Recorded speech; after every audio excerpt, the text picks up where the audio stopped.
10वीं पास होके आप सब आ चुके हैं 11वीं में। बहुत एक्साइटेड होंगे, बहुत कुछ सीखने को मिलेगा, बहुत कुछ जानने को मिलेगा। बहुत सारी चीज़ें होंगी जो आपको लगेगा कि क्या है, इकोनॉमिक्स के बारे में बात हो रही है, इंडियन इकोनॉमी क्या है, क्या फर्जी मैंने ले लिया है, क्या है कॉमर्स, क्या फ़ायदे हैं। सब कुछ जानने को मिलेगा आपको, सब कुछ समझने को मिलेगा और बहुत कुछ चीज़ आप जान पाएंगे इसके थ्रू कि हमारी जो सोसाइटी है उसमें इसका रोल क्या है। कॉमर्स बहुत वास्ट है। कॉमर्स को ऐसे वैसे हल्के में मत लीजिए। अदर देखा जाए, साइंस एक जगह अपनी जगह पे बहुत इंपॉर्टेंस रखता है, उसी तरीके से कॉमर्स भी रखता है, ठीक है। और उसी जगह पे आर्ट्स भी अपने तरीके में अपनी जगह पे, तीनों अपनी अपनी जगह पे बहुत इंपॉर्टेंट है। जब आप पहली बार इकोनॉमी के बारे में पढ़ रहे हैं, आपने अपने बुक का नाम देखा होगा,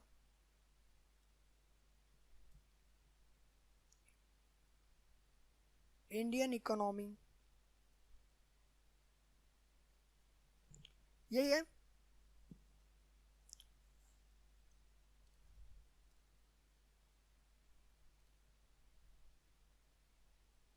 डेवलपमेंट,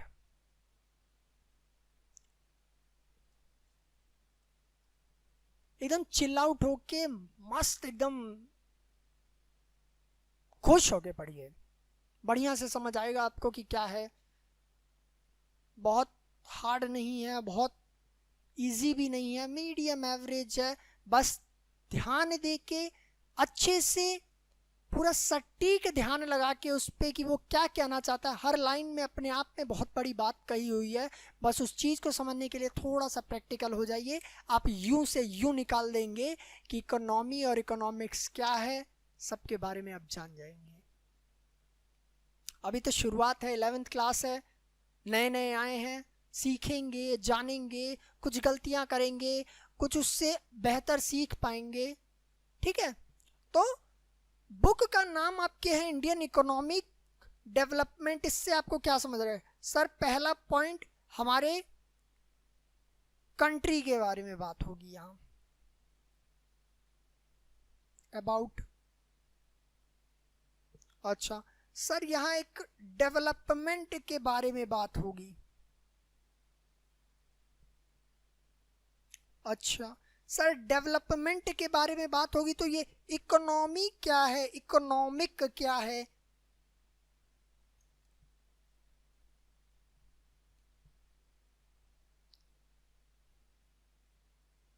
या इकोनॉमी ये क्या है,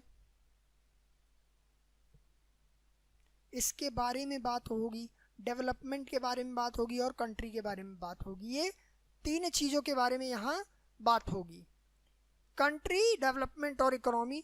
और एक इंपॉर्टेंट चीज, रिलेटेड फैक्टर्स, थिंग्स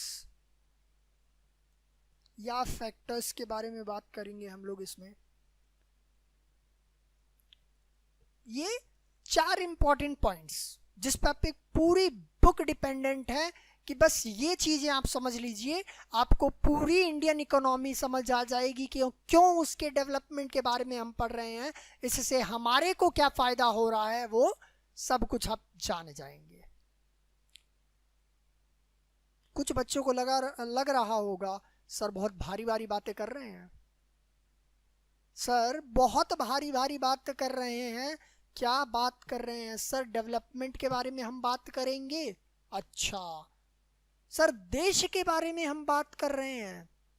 बताइए, हम इतने बड़े हो गए हैं, हम विद्वान हो गए हैं, बहुत इंटेलिजेंट हो गए हैं सर, हम देश के आर्थिक स्थिति पे बात करेंगे, मनी के बारे में बात करेंगे, और भी पता नहीं सर क्या क्या होता है, उन सारी चीजों के बारे में बात करेंगे। हाँ बिल्कुल करेंगे।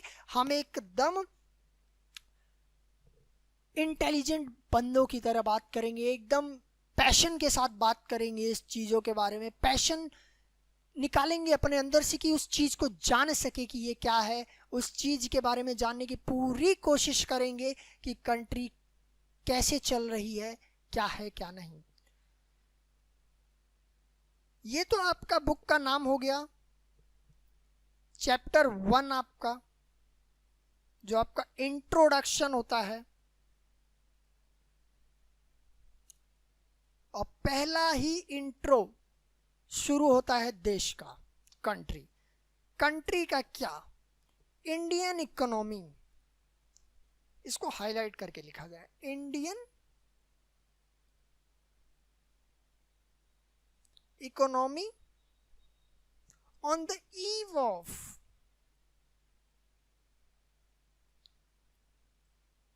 इंडिपेंडेंस। सर इसको आप हाईलाइट कर दीजिए, ये है चैप्टर का नाम। बच्चे भी सोच रहे होंगे अच्छा सर भी हमारी तरह ही पढ़ा रहे हैं एकदम, हम लोग भी बहुत शौकीन है, नए नए आए हैं, हम लोग भी हाइलाइटर यूज करते हैं। सर भी देखिए ना बहुत हाइलाइटर यूज कर रहे हैं। बहुत इंपॉर्टेंट पॉइंट्स मिलेंगे आपको हाईलाइट करने को। की पॉइंट्स होते हैं, बहुत छोटे छोटे की पॉइंट्स होंगे जिसमें एक एक वर्ड में आप बहुत सारी चीज़ों को समेट सकते हैं, बहुत सारी चीज़ों के बारे में जान सकते हैं। यही तो इकोनॉमिक्स है, यही तो इकोनॉमी है। 12th में आपका यही चीज़ चेंज होकर इकोनॉमिक्स में बात करेंगे हम। अभी पहले देश पे तो विचार कर लिया जाए, देश पे तो बात कर लें, आखिर देश क्या है, कैसे चल रहा है, आज तक कैसे हम यहाँ तक पहुँचे हैं। 2020 है, सुना होगा आपने आर्थिक स्थिति के बारे में कि मंदी का दौर आ रहा है, तो कहीं बहुत ज़्यादा पैसा आ गया है मार्केट में, अब ये दिक्कत आ रही है, मार्केट बंद हो गए हैं। ये सारी चीज़ें ही तो इकोनॉमिक्स हैं, सब कुछ यही तो इकोनॉमी है, इन्हीं चीज़ों के साथ मिल के बना है इकोनॉमी, अर्थव्यवस्था यही है। तो ये चैप्टर जो है, फर्स्ट चैप्टर इंट्रोडक्शन का, Indian economy on the eve of independence, ये क्या कहता है? ये कहता है कि भारत की जो अर्थव्यवस्था है कब इंडिपेंडेंस के टाइम पे कैसी थी, उसके बारे में हम बात करेंगे। तो कुछ क्वेश्चंस अराइज होते हैं। क्या सर कि क्या सुना भी होगा आपने, Indian economy is Indian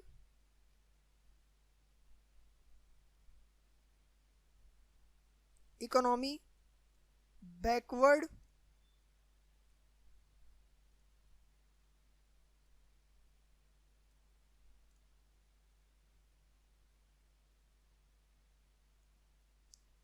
economy. अच्छा हाँ सर, ये तो मैंने पढ़ा भी है और देखा भी है, थोड़ा बहुत नई नई बुक आई थी तो हमने थोड़ा देखा था, कुछ तो होगा। अच्छा सर, अगर वो बैकवर्ड है या वाइब्रेंट इकोनॉमी है,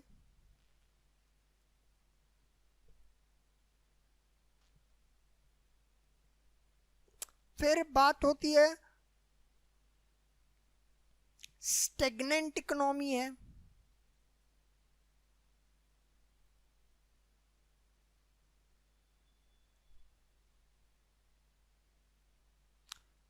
अच्छा सर एक बात बताइए, वो तो आप भूल गए, हर जगह हमने पढ़ा है sir India is developing economy.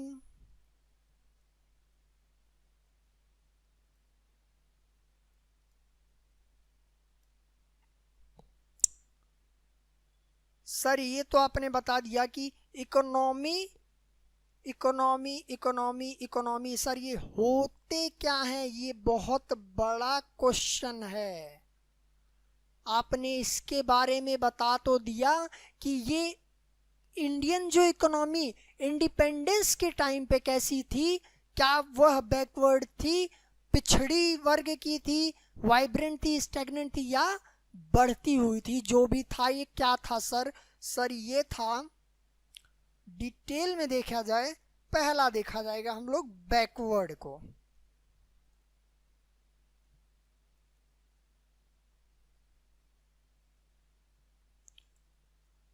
अच्छा सर, बैकवर्ड इकोनॉमी क्या कहता है? तो ये कहता है, कलरफुल पेन से लिखा जाएगा, a backward economy is characterised by the presence dominance of farming is economy, लिखिए इसको, तो economy is characterised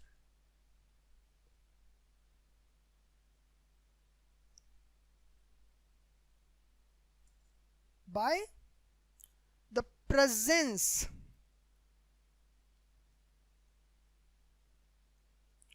dominance of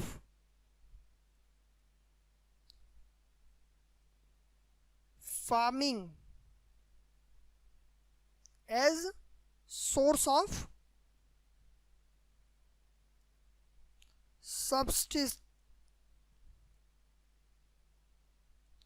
subsistence।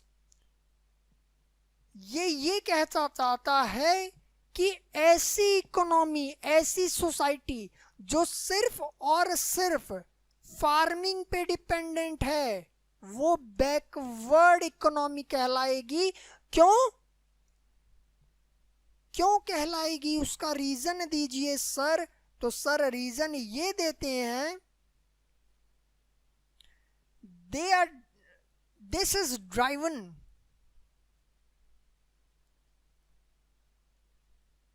For self motive. Sir ये सेल्फ मोटिव क्या है? Not for profit maximisation.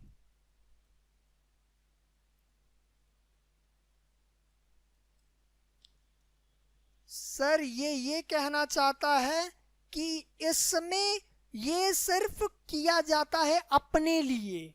मैं फार्मिंग करता हूं, मैं प्रोडक्शन करता हूं, प्रोडक्शन करके प्रोडक्ट निकलता है जो राइस, वीट, जो भी आता है, ग्राम, और भी बहुत कुछ, जितनी चीज की खेती कर रहा हूं मैं कहीं नहीं दे रहा हूं।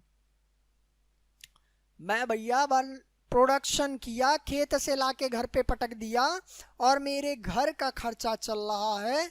ये सिर्फ क्या कर रहा है?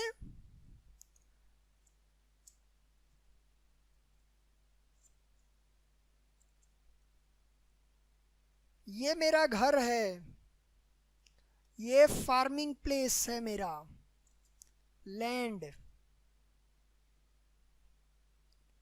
यहां मैंने बहुत सारी प्रोडक्शन कर रखा है, और ये जो प्रोडक्शन हो रखा है सर, ये प्रोडक्शन हुआ, मैं यहां से लेके आया सीधा अपने घर, वे टू होम। ये मार्केट है, ये यहां आएगा नहीं सर, इसको मिटा दीजिए ना। ये यहां कभी नहीं आएगा, ये सिर्फ यहीं जाएगा, और इसका मेन मोटिव है आपके घर को भरना। ये बस फिल होगा, आप अपने घर को चला सकते हैं, बाकी कुछ नहीं करेंगे, आप किसी के बारे में नहीं सोचेंगे। सर इसी को बैकवर्ड इकोनॉमी कहा जाता है।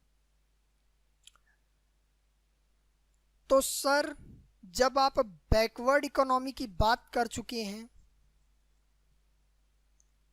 इसमें और भी कुछ है? नहीं, दूसरा तो है हमारा, उसके बारे में भी देख लीजिए। दूसरा कहता है वाइब्रेंट इकोनॉमी क्या होती है?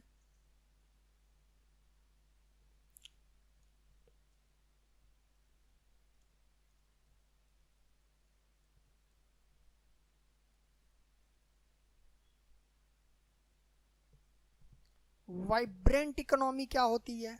तो वाइब्रेंट इकोनॉमी का डेफिनेशन लिखिए कि इकोनॉमी इज कैरेक्टराइज्ड बाय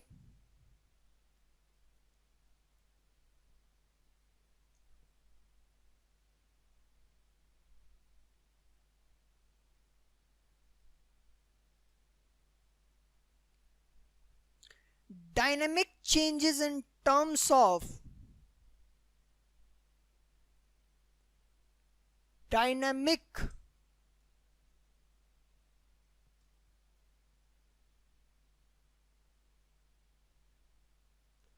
समझ आ रहा है ना दोस्तों? लगेगा थोड़ा हार्ड लग रहा है, मानता हूं। अभी 10th पास करके आए हो, बच्चे थे, अब थोड़े बड़े हो गए हो, तो जिम्मेदारियां भी बढ़ गई हैं, तो समझिए, आएगा समझ में, बहुत हार्ड नहीं है, बहुत हल्के में भी मत लीजिएगा। एक स्ट्रीम आपने चूज किया है, आपका करियर इसी पे पूरा बनेगा, ठीक है। तो economy is characterised by dynamic change in terms of, sir किसके बारे में बात करेंगे हम? Emerging role of technology.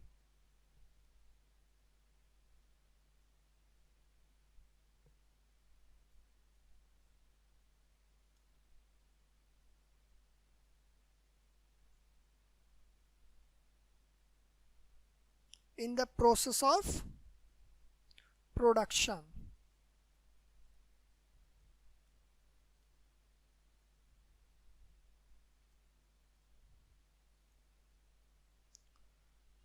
अच्छा सर, समझ गए? क्या समझ में आया सर? ये इसका की पॉइंट है जो आपने किया है हाईलाइट। ये डायनेमिक चेंज की बात कर रहा है, बहुत जल्दी जल्दी चेंज होगा सर। जिस इकोनॉमी में बहुत जल्दी डेवलपमेंट होगा, बहुत जल्दी चेंजेस आएंगे। कैसे आएंगे सर? सर टेक्नोलॉजी की सिर्फ बात करेंगे हम कि जो हम किसी चीज़ का अगर प्रोडक्शन कर रहे हैं तो उसमें आज हमारे पास कुदाल था, हम कुदाल चलाते थे। हमारी टेक्नोलॉजी थोड़ी चेंज हुई, फटाफट हमारे पास पैसा था, पैसा लगाया, हल खरीदा, हल लगा दिया, हल चला दिया। सर हल तो चला दिया आपने, प्रोडक्शन भी हो गया और पैसा आया, डायनेमिक थोड़ा चेंज और हुआ, बहुत जल्दी चेंज हो रहा है सर। कहाँ फावड़ा चला रहे थे, कहाँ हल चला रहे हैं। अब देखिए ना, हल चलाते चलाते हमारे पास क्या आ गया है सर? हमारे पास अब आ चुका है ट्रैक्टर, आ चुका है, उसको जोतने के लिए आ चुका है, आराम से हम सारे काम कर ले रहे हैं सर। इतना काफी तो है। हाँ जी, देखिए किस तरह से वो सारी चेंजेस आ रही हैं, ठीक है। तो वाइब्रेंट इकोनॉमी कहता है जितना जल्दी जल्दी जो चेंज आएगा उसी के बारे में हम लोग बात करेंगे जब, तो वो वाइब्रेंट इकोनॉमी कहलाएगा।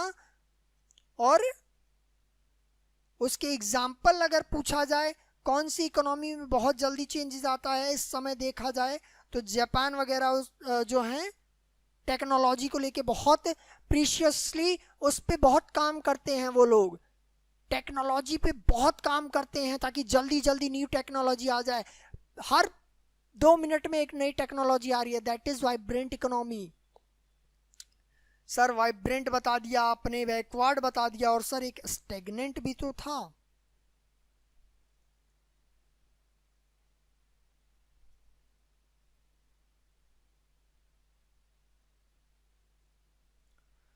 ये स्टेगनेंट इकोनॉमी क्या होता है sir? A stagnant economy is an economy which is characterized by a prolonged period of slow economic growth. It is characterized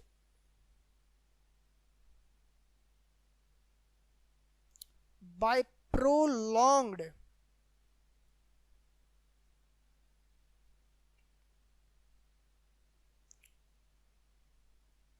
period of slow economic growth. Sir ये क्या होता है?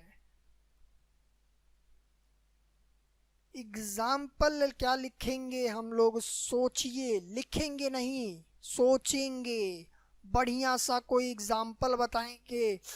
Sir अभी आपने बताया उसी को ले लीजिए। हल चला रहे थे हम लोग, ट्रैक्टर पे आते आते हमको सर 50 साल लग गए कि हमारे देश में अभी तक हल ही चल रहा है, ट्रैक्टर है ही नहीं। तो सर ड्यूरेशन ऑफ टाइमिंग देखिए ना, 50 साल बहुत ज़्यादा होते हैं सर, बहुत स्लो है ये। यही तो है स्लो इकोनॉमिक ग्रोथ, यही तो है कि एक चीज से दूसरी चीज पे जाने के लिए व्यक्ति बहुत समय ले ले, वक्त इतना ज्यादा लग जाए कि उस चीज को समझने के लिए बहुत मुश्किल हो जाए। हल चलाने वाला ट्रैक्टर चलाना सीखेगा तो उसको समय लग जाएगा, इस डर से अभी तक ले ही नहीं रहे थे। अब लेना शुरू किए तो देख रहे हैं उसको समझने में जो टाइमिंग लग जा रहा है उसमें, और जो पहले चला रहे थे उसका ड्यूरेशन बहुत ज़्यादा हो जा रहा है। इसी को स्टेगनेंट कहा जाता है, मतलब slow economic growth on a larger duration. Sir एक चौथा, किसका चौथा? नहीं भैया, किसी का चौथा नहीं, ये फोर्थ की बात कर रहा है। फोर्थ कहता है सर डेवलपिंग की बात कर रहा है। डेवलपिंग इकोनॉमी क्या होता है? ये कहता है it is more like backward economy, it is more like backward economy.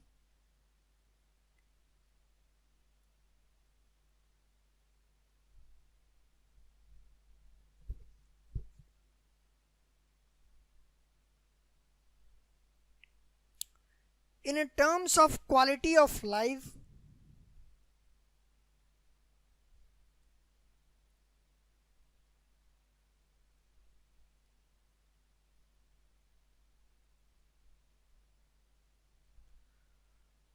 and predominance of absolute poverty,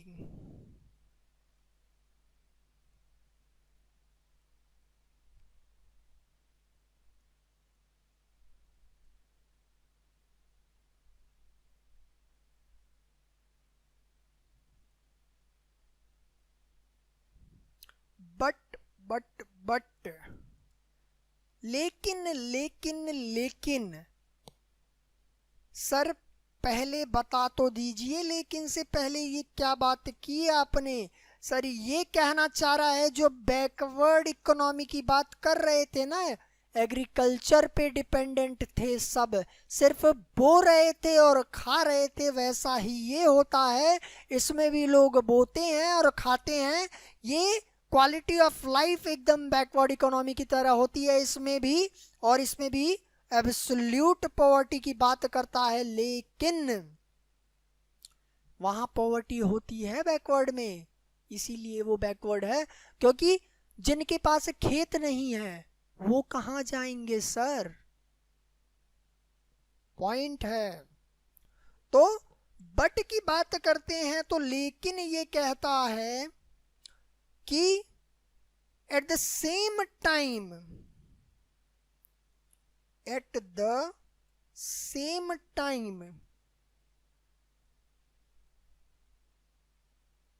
it is an economy where change is evident. It is the economy where change is evident.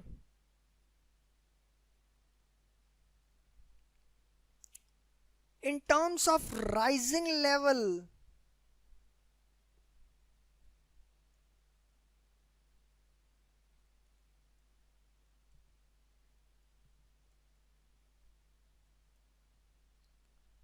rising level of per capita income, sir question उठ गया।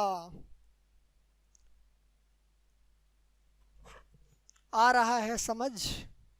नहीं आ रहा है? आ जाएगा, थोड़ा सा समय लगेगा, सीख जाओगे बेहतर। और क्वेश्चन आ रहा है दिमाग में, पता है हमें, थोड़ा शांत भाव से सीखिए, फ्री माइंड से सीखो, आएगा। बात करते हैं। ये कहता है ये होता तो एब्सोल्यूट पॉवर्टी की तरह है, पर एक उसी टाइम अगर वो बैकवर्ड इकोनॉमी है, उसमें एब्सोल्यूट पॉवर्टी है, पॉवर्टी के निशान पाए जाते हैं, तो सेम टाइम पे सर वो एक ऐसी इकोनॉमी है जहां चेंजेस भी होते हैं। कैसे चेंजेस सर? सर ये जो वाइब्रेंट की बात किए थे, हाँ, इन terms of rising level of per capita income, sir मतलब यहां पे पॉवर्टी है भी, पॉवर्टी नहीं भी है। काफी लोग हैं जो अपने इनकम को बढ़ा रहे हैं, एट द सेम टाइम हम उसकी भी बात करते हैं।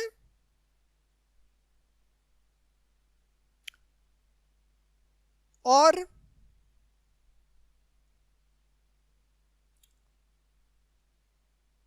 एक एक बात और,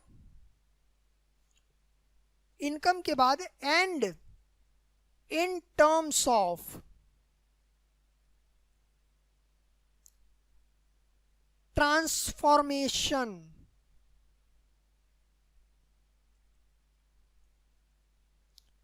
of agriculture sector to industrial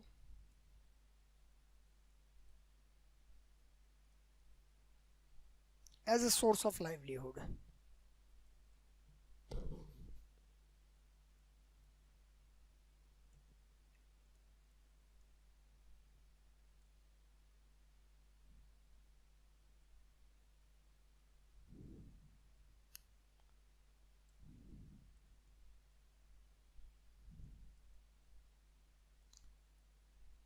बस इसको भी करिए हाईलाइट कि ये ट्रांसफॉर्मेशन है सर, एग्रीकल्चर सेक्टर से हम इंडस्ट्रियल सेक्टर की तरफ जा रहे हैं अपने जीवन यापन के लिए। सर आपने 3 अलग अलग पेन का यूज किया।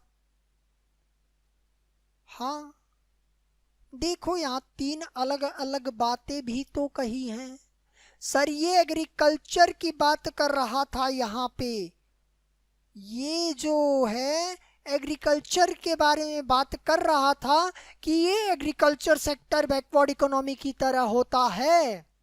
सर दूसरी जगह इसने बात की कि वो सेम टाइम पे ऐसा इकोनॉमी है जहां पे अपने पर कैपिटा इनकम बढ़ाने के बारे में बात किया जाता है, एट द सेम टाइम ये कहता है कि एग्रीकल्चर सेक्टर से इंडस्ट्रियल सेक्टर की तरफ जब हम जा रहे हैं तब हम बात करेंगे कि डेवलपिंग इकोनॉमी है। अच्छा सर इसका एक एग्जाम्पल जरूर दे दीजिए, ये बहुत इंपॉर्टेंट लग रहा है। इंडिया, हमारा भारत देश डेवलपिंग इकोनॉमी है। एक होता है डेवलप्ड इकोनॉमी जो पूरी तरह से चेंजेस कर चुका हो, अच्छे सक्षम लेवल पे हो, डेवलप हो चुका हो, उसे कहते हैं डेवलप्ड इकोनॉमी, और उसका एग्जांपल यूएसए है। ठीक है, तो ये तो था आपके लिए छोटा सा इंट्रोडक्शन मैंने दिया है। आपके बहुत छोटे कंधों पे बहुत भार भी नहीं दिया है मैंने, बहुत छोटा सा हमने सिर्फ इंट्रो की बात किया कि ये बुक आखिर किस बारे में बात करेगा। और हमने ये बात किया कि इंडिपेंडेंस जब 1947 में मिला था, डेट गलत है, कई लोग तो भूल गए होंगे, कोई बात नहीं। 1947 में जब इंडिपेंडेंस हमें मिला था, उस टाइम पे हमारी इकोनॉमी, हमारी सोसाइटी, हमारे भारत देश की कंडीशन क्या थी उस बारे में हमने बात किया, जिसमें 4 बातें निकल के आई। क्या वो बैकवर्ड था, क्या वो वाइब्रेंट था, स्टेगनेंट था, या डेवलपिंग था। और नेक्स्ट जो टॉपिक है आपकी बुक में दिया हुआ वो है पावर्स के बारे में, indicating state of Indian economy.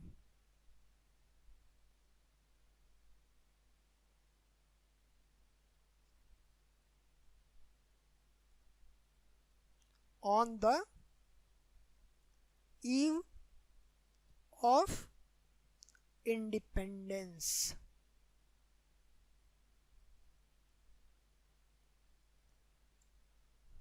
We will see in next lecture।